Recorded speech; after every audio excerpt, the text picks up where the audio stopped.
the modern world is much different than when I grew up. When I had the first Cybercafe was in Austin, the biggest one in the United States. It's called the Discovery Incubator. It was created in 1996 when Vice President Gore announced that he had created the internet for us. Of course, we all know DARPA did that, and he just kind of got credit for it. But the point is, it allowed us to go out there and do things we couldn't do before. The phone call you make on your phone nowadays in 1996 took all the bandwidth that my internet provider had to make one phone call to New York City, to another Cybercafe. We had to disconnect all the businesses. When I went to go ahead and put in the music studios and broadcast on the internet, I went to get memory, it was $1,000 per gigabit. So technology has changed. That's 1996 to now.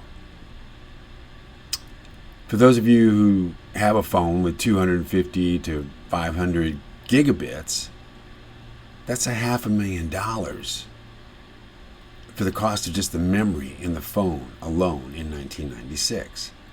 So when we talk about inflation, we don't talk about deflation in the sense that we've deflated the value of a gigabit of memory from $1,000 to pennies. Terabits now. Back then, your biggest hard drive was 500 megabits.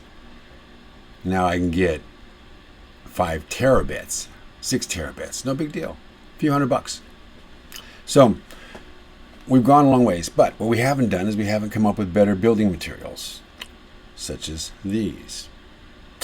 And this is an example of a house that I built using old antique roofing shingles for the shower. And old wood salvaged from trees.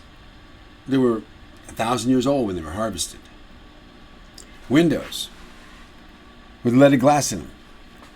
And what happens is you get eliminated over time if you go ahead and show people how to get away with this stuff. So I've been ghosted.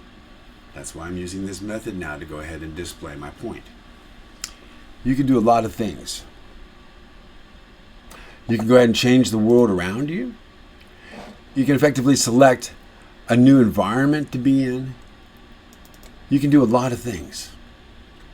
And nowadays you can do it with the flick of a switch, the push of a button.